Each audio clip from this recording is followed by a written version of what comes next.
Imagine waiting 17 years for a job promotion, only to die 6 years later. This was the fate of Zhu Zaihe, China's Emperor Longqing, a man who fixed his father's mistakes but paid with his life. Let's uncover his untold story. Born in 1537 as the third son, Zhu Zaihe was never destined for the throne. While his father, Emperor Jiajing, pursued Taoist immortality in seclusion, young Zaihe grew up in obscurity, an unprepared heir, overlooked and untrained for power.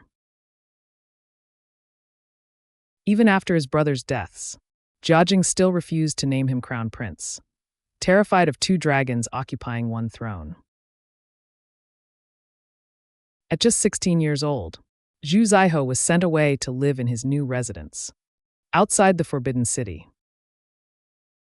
Little did he know these exile years would give him something more valuable than any classical education: a first-hand understanding of his father's misrule. For 13 years, Zhu lived as a commoner prince, witnessing corruption and poverty. While his father chased eternal life, Zhu learned how real people lived. In 1566, the Taoist emperor finally died, and his forgotten son rose from the shadows. Zhu Zaihe, now Emperor Longqing, inherited a collapsing empire, then stunned the court by actually saving it. His agenda was clear: purge corruption, dismissing bribe-taking ministers, restore rationality, banning costly Taoist rituals.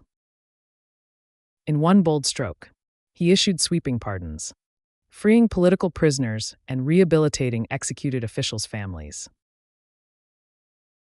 Cut peasant taxes, canceling 30% of emergency levies overnight. These 1567 reforms fixed Jiajing's 45 years of poor rule and gave the Ming Dynasty a brief recovery. Then, he shocked everyone. Breaking with centuries of tradition, Emperor Longqing achieved the impossible. Instead of endless war with the Mongols, he made peace, the historic Longqing Peace. China swapped silk for horses, ending decades of bloodshed. In 1567, he lifted Ming China's 200-year ban on private overseas trade. The ban ends. The money pours in. Yungang becomes China's Amsterdam. Ming treasury overflows with Spanish New World silver. Private merchants suddenly drove 40% of Ming tax revenue. The Ming treasury witnessed a staggering 500% growth in silver reserves, leaping from 2 million taels in 1567 to 12.5 million taels in 1582 in just 15 years. A dying empire got a second wind. But power corrupts. The good emperor grew addicted to pleasure: wine, women, and dangerous love pills, mercury-laced Viagra. His health crashed. He suffered strokes at 35, died at 36, leaving behind a 9-year-old heir. Though overlooked, Longqing's 6-year reign set up Ming China's last golden age. His peace deals stabilized the north. His open trade created China's first globalized economy. And his final move, handpicked Zhang Jiajing, the Elon Musk of Ming reformers. Even the Ming history praised him as a wise ruler.